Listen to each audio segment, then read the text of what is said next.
Now, I'm going to give you a message that I actually gave 4.5 years ago, but I've reworked it, and because I think it's appropriate. Now, the way Matt Miranda sent, I think they're in Idaho right now, and so it was nice. He found out that he was going to be gone this Sunday, and but with that, I was supposed to speak next week, and then he had this week.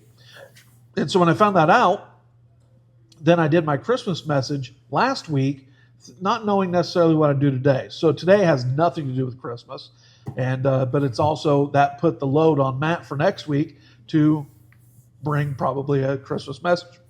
Sorry, he may not. I don't know, and but I am not today. I want to talk to you about generational challenges, if you don't mind. And everybody in this room fits into one of the categories we're going to talk about today, and this is going to help you. Don't go there yet, but we're going to go to Deuteronomy chapter 6 here in a moment. Deuteronomy is largely Moses, and Deuteronomy means the second giving of the law. We have the law given in Exodus, but Deuteronomy, it means the second giving of the law. And what Deuteronomy is a series of sermons by Moses as he is up on the mountain overlooking the promised land. Remember, he struck the rock at Horeb. God told him to speak to it. He struck it. And, we find out in the New Testament that rock was Jesus Christ. So the symbolism there. So Moses then was not allowed to go into the promised land. It doesn't mean Jesus Christ was that rock, but it symbolized that rock. And so Deuteronomy is really Moses' last time speaking. Now imagine if you told me, God came and told me, now Nick, as soon as you're done with this sermon, you're going to die, and the people are just going to go on. How long do you think my sermon would be? So you read Deuteronomy and you're like, man, Moses is repeating himself a lot. And I think that's a little bit of what's going on. It's a series, I think it's 5 different sermons, but all preached at the same time. And so when we say preach, he's, I'm not sure if he's up there yelling, screaming, if he's talking slow. I'm not sure how he did it. But so in Deuteronomy chapter 6, let's go ahead and pick it up there. And I want to show you God cares about what we believe, how we act, and how that then gets portrayed gets carried on to the next generation. God cares about the next generation. God cares about that process. Look here in Deuteronomy chapter 6, pick up verse 17. Ye shall diligently keep the commandments of the Lord your God, and his testimonies and his statutes, which he hath commanded thee. And thou shalt do that which is right and good in the sight of the Lord, that it may be well with thee, and that thou mayest go in and possess the good land which the Lord sware unto thy fathers, to cast out all thine enemies from before thee, as the Lord hath spoken. And when thy son asketh thee, see this here, and when thy son asketh thee in time to come, saying, what mean the testimonies and the statutes and the judgments which the Lord our God hath commanded you? In other words, they're asking, why are we doing this Passover? Why are we doing these other things? So then thou shalt say unto thy son, we were Pharaoh's bondmen in Egypt, and the Lord brought us out of Egypt with a mighty hand. And the Lord showed signs and wonders, great and sore, upon Egypt and upon Pharaoh, and upon all his household before our eyes. And he brought us out from thence, and when that he might bring us in to give us the land which he sware unto our fathers. Like I said, Israel is on the east side of Jordan. They're about to enter the promised land. They've been wandering the Jordanian, the wilderness over there for now 40 years. Remember, they sent 12 spies to go spy the land. Remember, 10 were bad, 2 were good. But they sent them up, and they were just supposed to tell it how many people, where are they, where are we going to attack from. 10 of them came back and said, hey, let's not do this. Let's go back to Egypt. And 2, Caleb and Joshua said, what are you guys talking about? Let's go.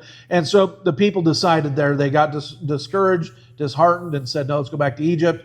And then Moses, kind of yelled at them a little bit. God showed himself to them. And they're like, yeah, we made a huge mistake. Let's go. And then a few of them decided we're going to go attack anyways without God's presence. And they went and they got whooped. And God sent them out in the wilderness for 40 years until that whole entire generation died off. And so now the Israelites are coming back, and they're about to go, not coming back, but going into the promised land. And so as they go over there, remember this time, now the Jordan's going to be split. 40 years ago, the Red Sea was split. Now the Jordan's going to be split. They're going to go to Jericho. The walls are going to fall, and all the sorts of neat stuff is going to happen. Those are all coming up in the next several chapters. Not in stories today. Don't worry, we won't be here till 1. But the generation has fallen off, and Caleb and Joshua are the only ones left. So he gets a little bit long-winded. But something was important for Moses to convey in his last message to Israel, and that's this. Remember God. Remember the God of Israel, and make sure you pass it on. So let's just look at the 2 verses here, verses 17 and 23.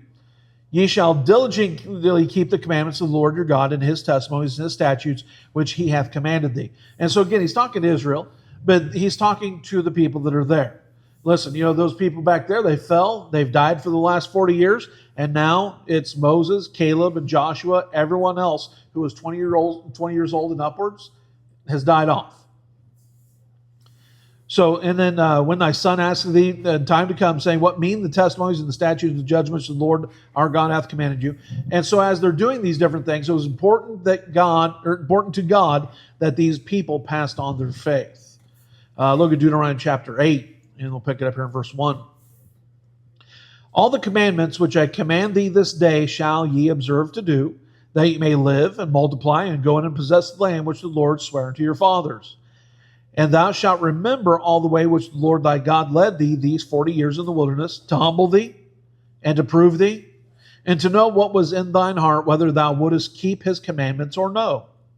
And he humbled thee and suffered thee to hunger and fed thee with manna. You may not know, but manna, like when we woke up this morning, there was a little bit of dew on the ground. And so the Israelites were fed a dew formed every morning, actually Sunday through Friday. It didn't form on Sunday or on Saturday because of the Sabbath. And it says like coriander bread, and I don't know what that is, and they would pick all this up and they would go in and that's what they would eat for that day. And they got tired of it, but that's how God fed them for 40 years. But watch the next 2 verses. And he humbled thee and suffered thee to hunger and fed thee with manna which thou knowest not, neither did thy fathers know, that he might make thee know that man doth not live by bread only, but by every word that proceedeth out of the mouth of the Lord doth man live. Now watch this in verse 4.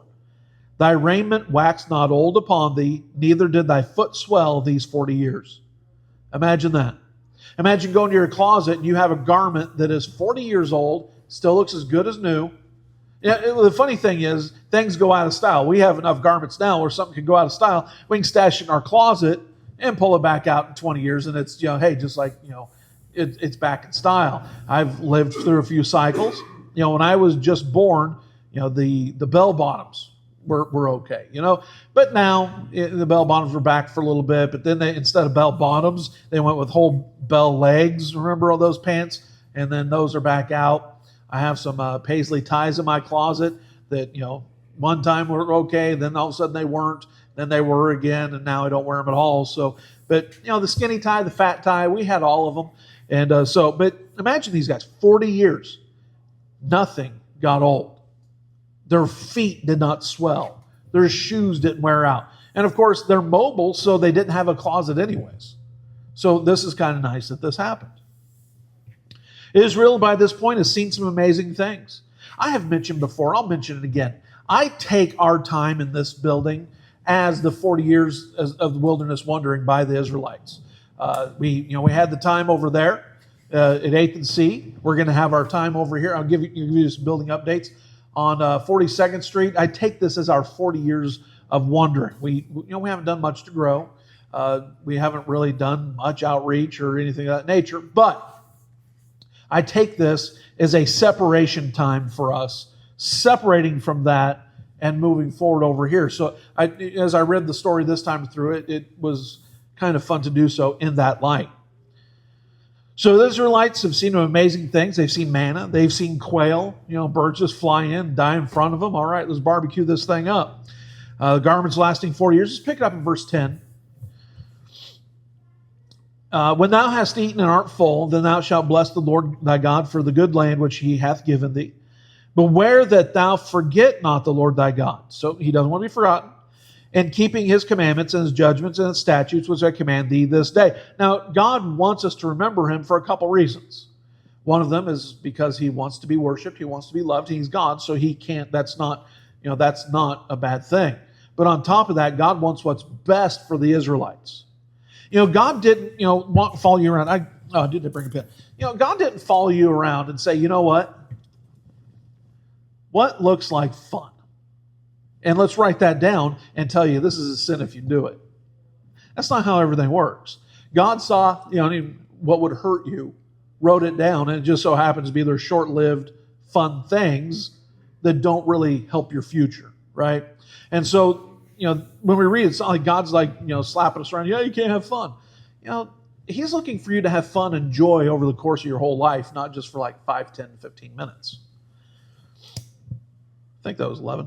Lest when thou hast eaten and are full, and hast built goodly houses and dwelt therein, and when thy herds and thy flocks multiply, and thy silver and thy gold is multiplied, and all that thou hast is multiplied, then thine heart be lifted up, and thou forget the Lord thy God. Because in the bad times, we start praying, right? God, I got to get you through this. But when the good times happen, are we thankful? Do we still pray? Do we condition God to make our lives bad? Like if you have a dog and, every time he did something bad, you praised him, what's your dog going to do? God's not a dog. But if God wanted to spend time with you, is he going to send you good times or bad times, right? So let's make sure we keep up on the good times, praying like we did in the bad. And but anyways, God doesn't do that. Okay, I'm just saying, let's be thoughtful for this. Let's see, where are we at? 14? Did I read 14 yet? Then thine heart be lifted up, and thou forget the Lord thy God, which brought thee forth out of the land of Egypt from the house of bondage, who led thee through the great and terrible wilderness, wherein the fiery serpents and scorpions and drought, where there was no water, who brought thee forth water out of the rock of flint. And so Moses just reminding him of all the things that they did, who fed thee in the wilderness with manna, which thy fathers knew not. And again, repeating that. Verse 18, but thou shalt remember the Lord thy God, for it is he that giveth thee power to get wealth, that he may establish his covenant, which he sware unto thy fathers, as it is this day. And it shall be, if thou do at all forget the Lord thy God, and walk after other gods, and serve them, and worship them, I will testify against you this day that ye shall surely perish. God doesn't want them to go off into idolatry. God doesn't want you to go off into idolatry. And by the way, when he says this, remember the Israelites looked at him and said, yes, you are God. We make a covenant for you. This is what we want. And God says, well, if you make a covenant with me, this is a two-way thing. You will follow me. You will keep my commands. I will bless you. If you go against those commands, though, and then there's going to be consequences. And they all said, yes, that's what we want.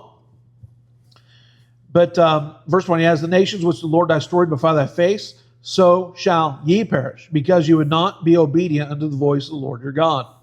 I'm not a psychologist, nor do I play one on TV. You ever miss those commercials? I quote them, and then sometimes I think, you don't have any idea what I'm talking about. It's funny. We would spend the 80s avoiding commercials, right? The 90s avoiding commercials, probably the 2010s avoiding commercials. I had a couple time things happen this week that I'm just not really comfortable with. You think about the Karate Kid, right? And so when the Karate Kid came out, Mr. Miyagi let him drive his 48 Ford convertible. And man, remember we thought of that car? That's a nice, that thing's old. If that movie was made today, Mr. Miyagi would be letting him drive his mid-90s Mustang convertible. I don't like that. I am older than the characters on Cocoon when they were old and had to get into the pool. Remember? Some of you never seen Cocoon. And they had to get in the pool, and then the aliens ended up taking them, so they could live eternally. And I'm older than Wilford Brimley was in that movie, and I'm not happy with that. Wonder Years. Remember that old TV show, Angela? You probably watched it. Wonder Years. You're already not liking this direction, are you? In the 80s, this show came out, The Wonder Years, and man, we loved it. You had the main character, don't remember his name. Then you had Winnie Cooper, and they had the crush. But that was a show in the 80s based on life in the late 50s and early 60s. And so we'd watch that and think, man, that was forever ago. If that show were to come out today, it would be based on life in 2005. I don't like that. But whatever. And I don't don't know how that fits, but don't know how to play one on TV. But we spent our 80s avoiding commercials, 90s avoiding commercials, 2010s avoiding commercials. Now, some of us go into YouTube and watch those old commercials. We know the jingles. The taste is going to move you. All the sorts of neat stuff. The best thing and the best part of waking up. We all know what the next part of that is. Who's the youngest person? Clay, do you know what the best part of waking up is? Really? All right. You don't? Best part of waking up? No, it's Folgers in your cup, by the way. And we will do anything to avoid a commercial, won't we? And then if you don't put a skip button on the bottom, I am going to look away from the screen. I'll show you. But we're looking for the skip. It used to be, maybe you'd get up and get some popcorn, but you'd have to sit through the commercials. There was no skipping. So on this today, the sermon points are not exact. When I gave this sermon 4 years ago, I think I probably offended some people because I didn't categorize them properly. So I'm not going to go through the room and categorize you. You can figure it out yourself. But I'm going to ask you to give me a little bit of leeway and not allow your feeling of being hurt. Matter of fact, I'm not going to hurt anybody because I'm not going to list everybody. But I'm not going to guess where you fit. If I have you miscategorize anything, just mentally recategorize yourself. But you also might be in two different groups depending on your parents. Lisa and my kids are in group 2 of what we're going to talk about, if you consider my upbringing. But however, they could be in group 3 if you can consider Lisa's. And so they could be in both.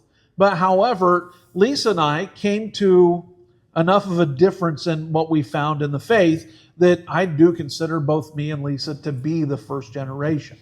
I'm not saying that people in the back weren't godly, weren't Christians. Not saying that at all. It could be that someone's parents went to church, but you found Christ yourself, and could be better counted into category 1. You just need to watch out for that. And so this is going to help you. And by the way, you're wondering what the categories are. I'll get to that in a moment. Each of us has come to this church a different way. Not sure what it was. I came to it a much different way than you did. I came to it as, Matt and I were starting this thing. And Joe showed up, 6 weeks later? But however, and I'm not going to go through the room of how did you come here. But how you came to this place, and it sometimes is indicative of where you fit into Christianity as well. And when I say this, none of us is better than anybody else. It's just that we have different challenges when it comes to how we came to Christ, when we came to Christ. If you came to Christ as a 2-3-year-old, and 2 might be a little young, but the first thought, you remember, being in the nursery when you were growing up and all sorts of neat things happening, you're going to see Christianity a little bit differently than somebody who's lived a rough life and comes to Christ later in life. You're just going to see it differently. And so there's different challenges. Nobody's better than the other. But we're going to view each other differently without actually really being aware of it. So this could help you understand the differences, and that maybe even differences we see in this very room between each other. So the first one is this. It's the people, this is group 1, who came to Christ. You came to it yourself. You're the first generation. You made the decision later to be a Christian. You did not grow up in a Christian home. By the way, Christian home doesn't mean it's a good home. Non-Christian home doesn't mean it's a bad home. You catch that, right? There are non-Christian homes, raise their kids, good, loving parents. We get that. You can be raised in a Christian home, and, things maybe didn't go as well. And by the way, how somebody acts should not be an indicative thing of whether their Christianity is right or wrong. If somebody has everything together, their family units are, like, let's take the Mormons, for instance. We disagree with Mormons on just about everything. I'm not going to get on their case. I'm not going to preach the differences. But if you look at their family structures, man, they got some things figured out. But those family structures, and having those figured out, doesn't make them right. The Amish have some things figured out. Some things they don't. But at the same time, does that mean we're all of a sudden going to be Amish? And go the opposite. We're not going to have any technology at all. We're not going to have an iPhone. We're not going to do any of that stuff. And we went to Amish country a couple times. We lived in New Jersey. It was a great time. and go there, get some cards, get some go laugh at signs, because they had definitely some weird names of towns that if I were to say here, then you'd laugh at me thinking he's making that stuff up, but go Google it. Names of towns in Amish, Pennsylvania. My wife had a bumper sticker. I shouldn't even tell you about this because some of you might get offended. We had this big old blue station wagon, and we bought this thing, and this bumper sticker said, get a real job, be a housewife. And she drove around with that. I had one made one time back when I used to have bumper stickers. Once you start getting, somewhat better cars, you quit sometimes putting stickers on them. Sometimes you do, sometimes you don't. But I had one that said, Jesus loves you, but everyone else thinks you're a jerk. I thought that was fun. I was a Bible college student while I had that on my car, by the way. But anyways. So, who would be in this group? I'd be in this group. Matt would be in this group. Chris would be in this group. Anyone who is saved here in this church would be in this group. Anyone who wasn't raised in church or came to this whole Christianity thing alone. And that would be you. It's interesting is even we go through the room, you can have somebody like, and I asked permission, Samantha, right? So Samantha would kind of be in group one, but also her kids would also be kind of in group one, right? When I get to these other groups, you'll see why. So you could be different generations in a home, but still same generation when it comes to Christ and when it comes to church and things of that nature. So you just have to, look at each of those. Or how about this? Number 2, you grew up in it, and we're talking about second generation. This would be my kids, Lisa, Miranda, Joe, possibly the Rhodes kids. I don't know how to list you guys, but but the Burkhead kids definitely. I guess I shouldn't call you all kids anymore, should I? But while the first group that we mentioned might have taken drugs, might have done these other things, group 2 was raised on drugs.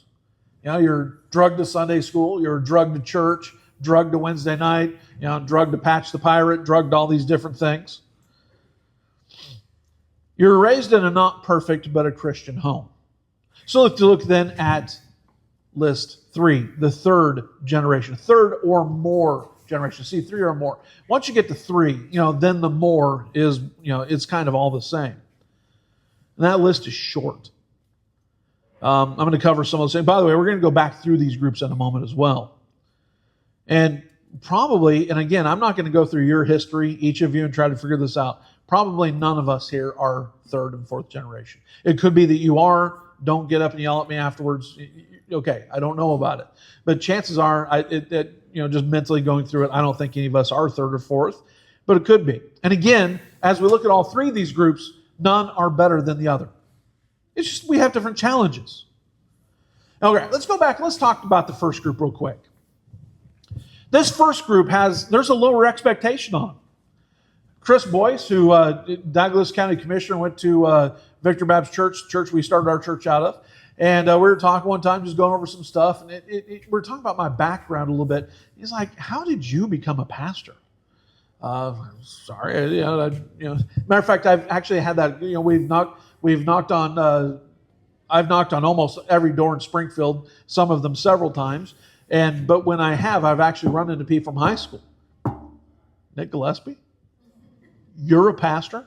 It's like, hey. Now, I was a good kid in high school. I kept rules. I never smoked, never drank, never did any of that stuff. But still, I was a little bit of a troll. I was a little bit of I like to poke sticks and run away. I still do, by the way. But this group 1, the crowd that has witnessed drunkenness. This group here, they've been with a family member while the family member was doing a drug deal. They've faced death of close ones, and people they've loved dearly over stupidity. The horrible things have been said to them by drunks, people who are drunk, while drunk, or wherever the case is.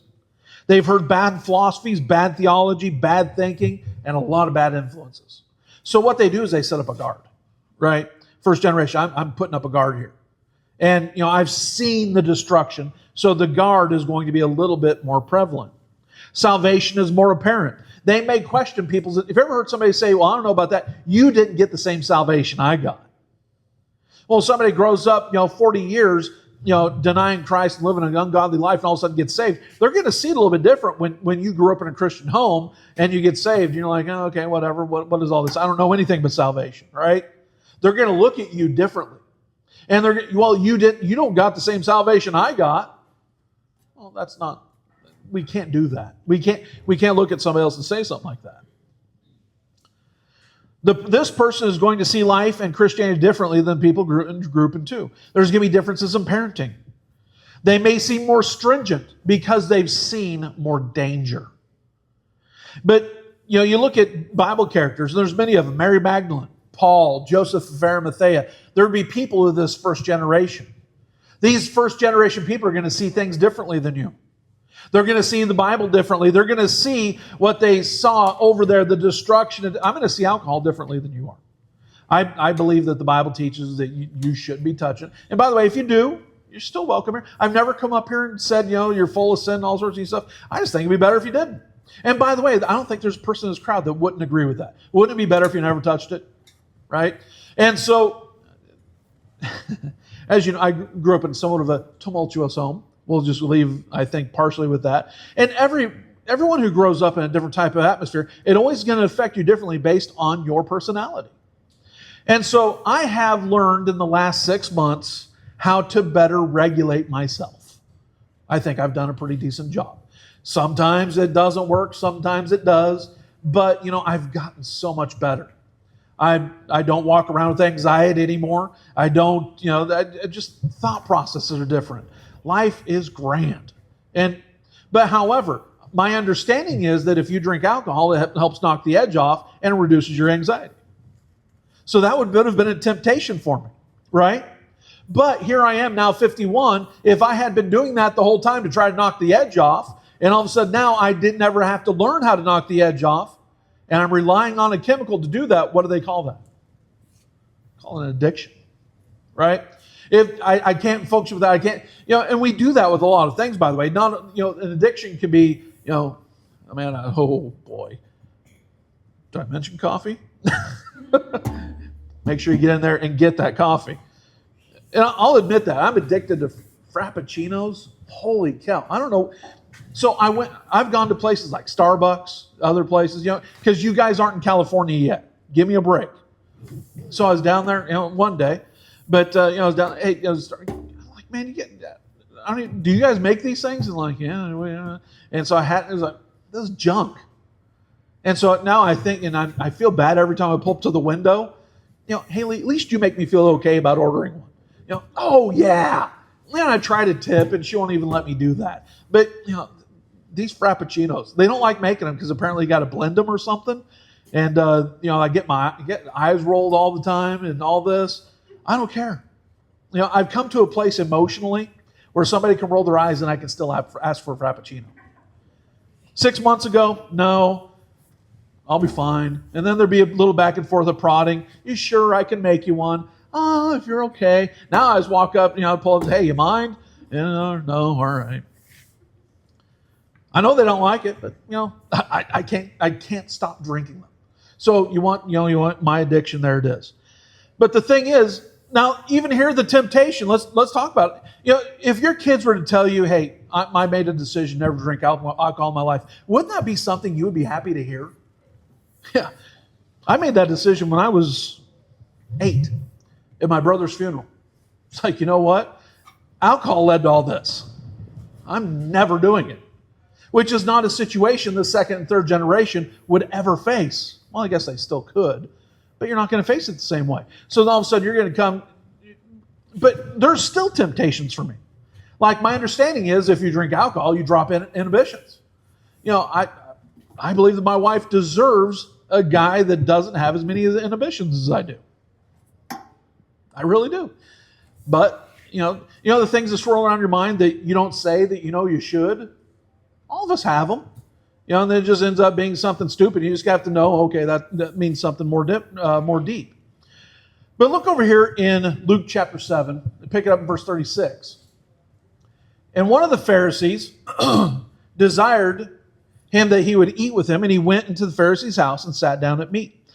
And behold, a woman in the city, which was a sinner, which when she knew that Jesus sat at meat at the Pharisee's house, brought in an alabaster box of ointment. This is classic. You're going to have a woman who,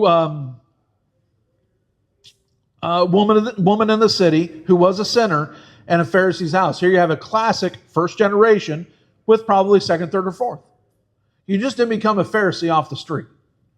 So this woman came in, and look at verse 38, and stood at his feet behind him weeping, and began to wash his feet with tears, and did wipe them with the hairs of her head, and kissed his feet and anointed them with ointment. Because see, that first generation, it's going to be a little bit different. Their relationship with Christ is going to be a little bit more, I get it. I've seen that. I don't want it. I know that Christ loves me regardless. And we'll just keep on going here. Now the Pharisee which had bidden him saw it. He spake within himself, saying, this man, if he were a prophet, would have known who and what manner of woman this is that toucheth him, for she is a sinner. See that there? And Jesus knowing the thoughts of people.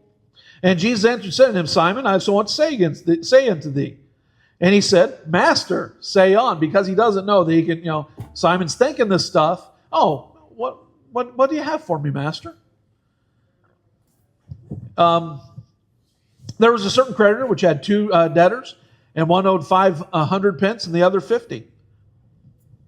Sorry. And when they had nothing to pay, he frankly forgave them both. Tell me, therefore, which of them will love him most? Simon answered and said, I suppose that he to whom he forgave most. And he said to him, thou hast rightly judged. So this person who's gone through this rough life and now sees a better life, is going to be a little bit more, have a little bit more gratitude. See that there? And they're mostly good examples because they chose this themselves. But the danger can be they can be overzealous, right?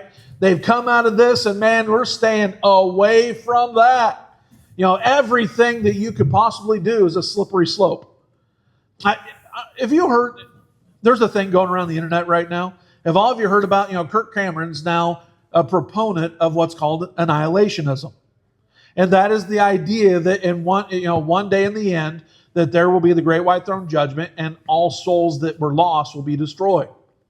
And so, I'm not going to go into where I stand on that.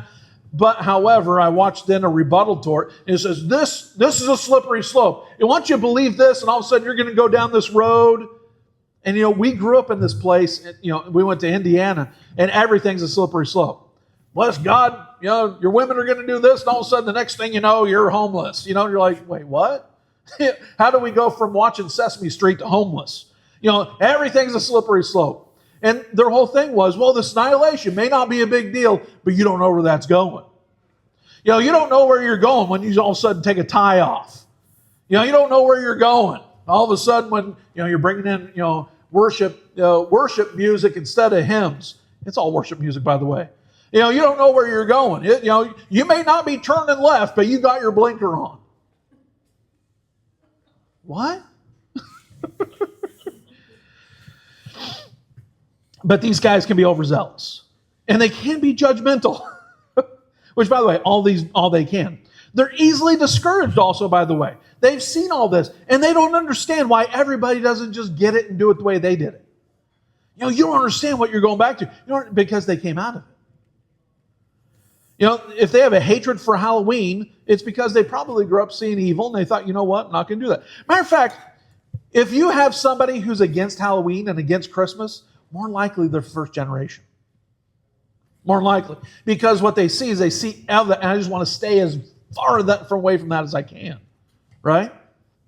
So your challenge to you on the first generation, don't get distracted. Be a little bit gracious towards other people in the group 2 and group 3. Because they're not going to see life the same way as you are.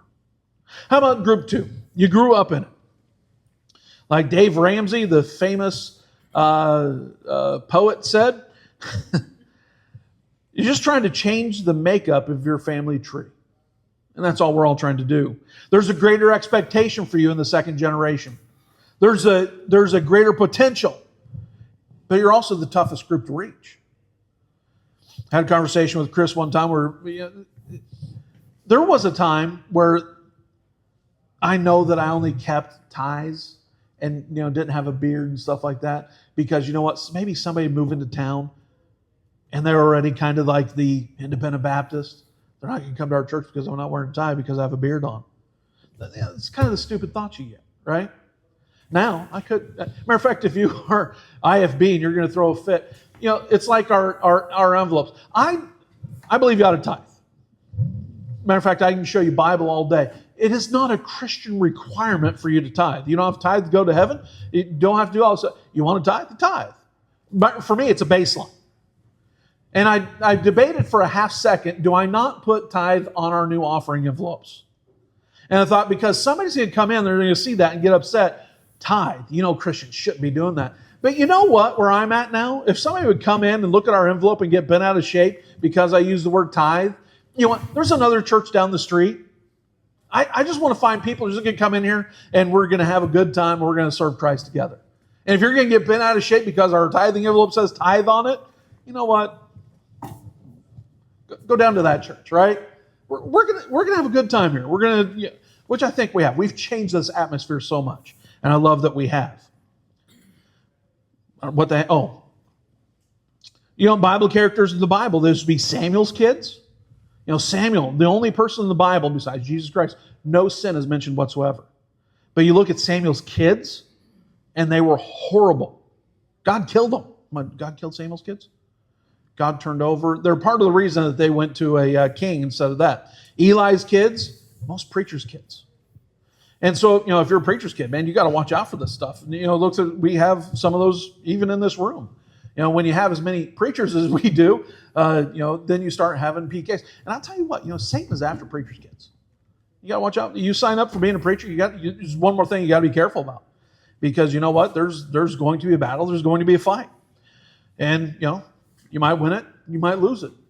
Our family, so far, we're doing okay. And we're going to come out winning it. But right now, it's a battle. And we're fighting it. But Luke chapter 18, pick it up over here. Again, we're still talking about second generation. And he spake this parable unto certain which trusted in themselves that they were righteous and despised others. That's not good. And now here you see a classic, another example of the first and second generation people. Two men went to the temple to pray, the one a Pharisee and the other a publican. Jesus gave the Pharisees a hard time, and they deserved it. Jesus did not like the religious elite. We should not be those. Let's be the common folk. Let's be the people that, that followed Christ and all this. But verse 11, and the Pharisee stood and prayed thus within himself, God, I thank thee that I am not as other men are, extortioners, unjust adulterers, or even as this publican. Yeah, it's a good thing he's not an extortioner, right? It's a good thing he's not unjust. It's a good thing he's not an adulterer. But man, his heart is not in the right place at all. And do you ever see, somebody could be in the generation one and be absolutely against everything, but not have a good heart. And you lost it all. It's all meaningless. I'm not saying you're not going to heaven. I'm just saying. Look at this verse 12. I fast twice in the week. I give tithes of all that I possess. And the publican, standing afar off, would not lift up so much as his eyes unto heaven, but smote upon his breast, saying, God, be merciful unto me, a sinner. You have here first and second generation. I tell you, this man went down to his house justified rather than the other. For everyone that exalteth himself shall be abased, and he that humbleth himself shall be exalted. You second generation people, your parents might be a little overzealous. Think of the Burkheads, you kind of, zealous parents. Rhodes, you have zealous parents there? Probably a little bit more balanced than mine. That when I say us, we were overly zealous on a few things, and maybe even sometimes on the wrong things. And so, but when we did that, your parents might be a little overzealous if you're second generation. If your parents are first generation, they know the danger, and they think everything you ever do in your life is going to be down that slippery slope. It doesn't matter what it is. It's just a slippery slope. And so you got to watch out for that. Matt and I have joked about that. One of our kids does something. I'm proud of our kids. By the way, when I talk about my kids, Lisa and I have raised good kids. They're good people. They're productive members of society. They're just not in church right now. We keep praying about it, and I'm sure you are as well, and they'll get there. But we have raised 5, I'm lumping you two in here, secure people. Matt and I grew up with all these different anxieties and all these different things boiling up and all these different insecurities going through life. You know what? Our kids, they got a different set of insecurities, but not the same ones. And Matt and I have looked at each other and occasionally said, that's what we get for raising kids without, with a little bit of security. Imagine, Matt brings up, imagine if I would have grown up with security, talking about himself, and, with the kind of destruction he would have wrought. And I'm like, yeah, that probably would have been the case. But I had Titus, as he was a young boy, tearing up alcohol and cigarette ads. How many parents do that? I was so insistent. Stay away from it. But, another preacher said do that. And he didn't. How stupid. But whatever. One time we were walking, and if you do this, by the way, understand where I was at the time. Okay? Ethan, are you wearing a necklace right now? Sometimes he does. But you wear a medallion too, right? But oh, come on. Now you're denying the medallion. But I grew up, when I say grew up, I'm talking about early Christianity. Went to Indiana, guys, you don't wear jewelry. You don't wear necklaces. You don't wear, stuff like this. I was teaching Titus that. And so one time I was taking Titus somewhere and some guy walked by with a necklace. He says, hey, Dad, is that guy a wimp? And cringe with me. Just understand, I cringe over the things that I've said and done over the course of my life. And so you want to wear a necklace, wear a necklace. I'm not against you at all. But I will make fun if you wear a ring on your pinky. Okay, good.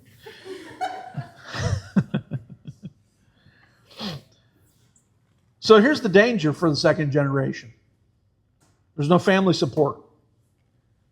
Nobody in your family is bought into that harebrained stuff. You guys go to church every Sunday?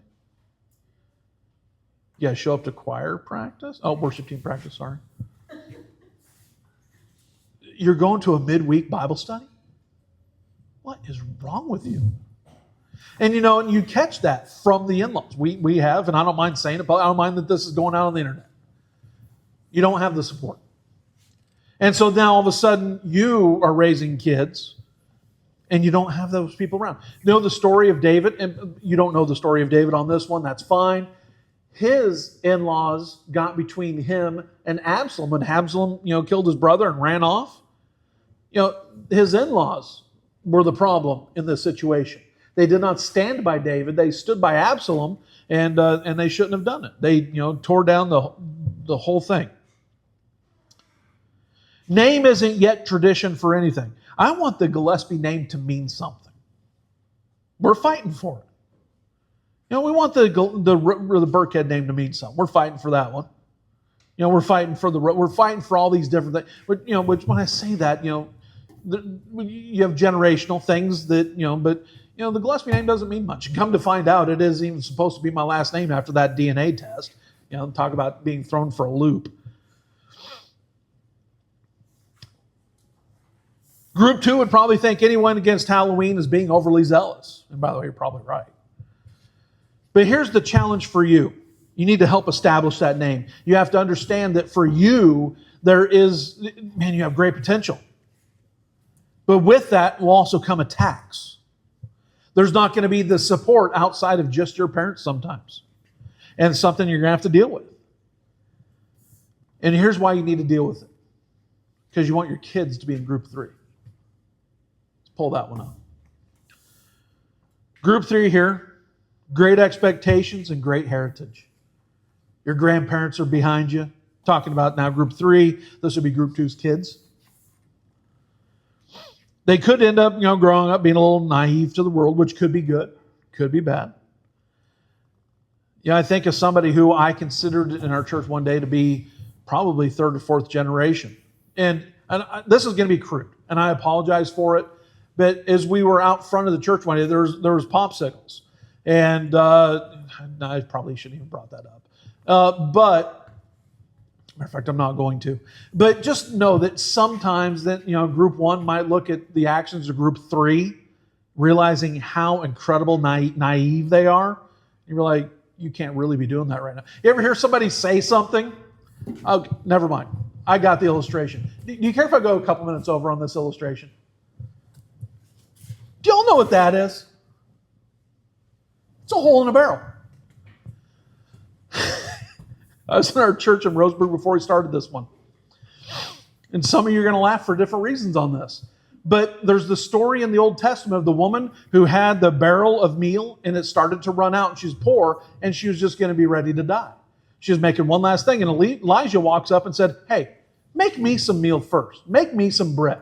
She's like, this is all I have. This is for me and my son. This will be our last meal and we're going to starve after this. Like, no, just go ahead and make me some. And all of us would be like, yeah, but she did it.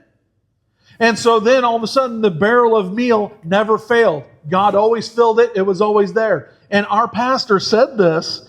He says, until you can stick your head down a barrel and praise God out the bunghole, you won't know what Christianity is.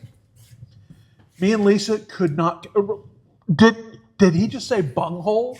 Did he just say that I'm going to put my head down a barrel and praise God out the bunghole? What is that? Now, some of you sit here and you think, oh, yeah, that's a Beavis and Butthead reference. And we were dying. We're looking around us like, I can't breathe. And everybody's like, yeah, amen, preacher. And we were the only two that got it. See, there you go. That is the difference between first and third generation. Because none of them have ever watched Beavis and Butthead. Thank you. Bible characters here would be like Rehoboam. Rehoboam didn't keep on the straight and narrow and ended up splitting the kingdom. Timothy, by the way, would be in this group. Let's turn over to 2 Timothy, and that'll be the last place we go. Oh my. I still have 3 scripture places to go. So here's the challenge for you. 3rd and 4th generation, light that fire, carry the torch. You're going to have to decide at some point this thing's for you too. Matter of fact, that's the 2nd generation. You need to decide that this thing's for you. 2 Timothy chapter 1. First you have Paul, then you have Timothy.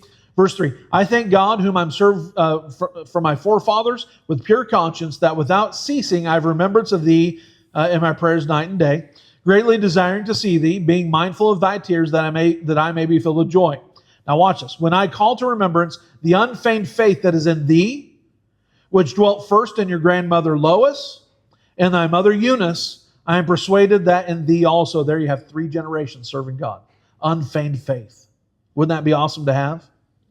Wherefore I put in thee remembrance that thou stir up the gift of God, which is in thee by the putting on of my hands. So your challenge to groups 2 and 3. At some point you have to decide, don't. No, I've already said it, but now I'm getting to it in my notes. Our names might not mean much, but check back in 50 years. That's the goal. Let's look at this in 50 years. We can go into, matter of fact, I'm going to have to start skipping stuff. The Bible talks about in Exodus, jot down Exodus chapter 20 and verse 5, that cursing can extend 4 generations. Pull it up. I got to read it. 25. Thou shalt not bound up thyself to them, nor serve them, for I, the Lord your God, am a jealous God, visiting the iniquity of the fathers upon the children of the 3rd and 4th generation of them that hate me. Notice them that hate me. So if you hate God, you're going to have problems for 3, 4 generations. Now, it doesn't mean that they can't turn it around. It just means that your sins are going to visit them. And what does that mean? That means if you have a history of your family being adulterous, that's going to be something that's going to visit you. Doesn't mean you have to do it. It just means that, those tendencies might pop up. You have to be careful of those. But how about blessings to the 4th generation? Let's pick it up here in 2 Kings chapter 10, verse 3. And the Lord said unto Jehu, because thou hast done well in executing that which is right in mine eyes, and hast done unto the house of Ahab according to all that was in my heart, thy children to the 4th generation shall sit on the throne of Israel. There you have a blessing for 4 generations. So it isn't just curses, it's also blessings. I'm skipping a whole section now. I have to, because it's now 3 minutes over. We're each faced with unique challenges. Not only do you have 1st, 2nd, 3rd generation, you also have your personality mixed in. Me, INTJ, go ahead and Google that. When I see all these things happen, I develop a plan where they'll never happen to me. That's just part of what it is. But you might look at those things and, I can goof with it, and it'll never happen to me. We're all going to handle life differently on those things. We're going to face each challenge differently, and God's going to deal with each in a different way. That's why the Bible says, don't judge somebody else's servant. What I'm going through, you aren't going to go through. What you're going through, I'm not. I might go through something similar. That's why you'll never hear me say to you, I know how you feel. I don't have a clue how you feel. Don't have the foggiest idea. But you know what? I can. And by the way, when you talk to somebody and they try to, we make a joke. Matt, if you're talking to him, he makes fun of himself for it because he makes it about himself, right? But what Matt is doing is if you ever talk to him, Matt will find a story in his life that fits. And when people do that, what they're doing is they're showing you that they care. They're empathizing. Some people are told, hey, don't say anything. Don't. But, when Matt does that, and I'll make fun of him for it, I'll make it about yourself again. But at the same time, I'll say, Matt, I appreciate it. You're trying to empathize, and you're trying to see how this fits, and you're trying to care. When I say trying to, you do care, right? And so, we'll poke fun at each other, stuff like that. We poke fun at each other for a lot of things. But, understand that people are going to handle things differently. There's certain things you never say. There's certain things you do say. But just look at how somebody else is going through their life and then give them some grace. So then let's be ready for the challenges and face the dangers. And so with that, are you with me on this? Are we willing to look at somebody else and realize, they're in a different stage of life. We might be the same age, but we might be in a different stage. We might be, we've been here, for the same amount of time in church, but we're in a different stage. Couple observations, we'll hit the house. Disobedient parents have disobedient children. You hear that and you think, But watch this. Sometimes obedient parents have them too. Sometimes obedient parents have disobedient children, and sometimes disobedient parents have obedient children. Happens. So it's no time for blame, but we must take responsibility ourselves. Break the cycle, because hard times create strong men. Strong men create good times. Good times then create weak men, and then weak men create hard times. It's a cycle. Just break the cycle.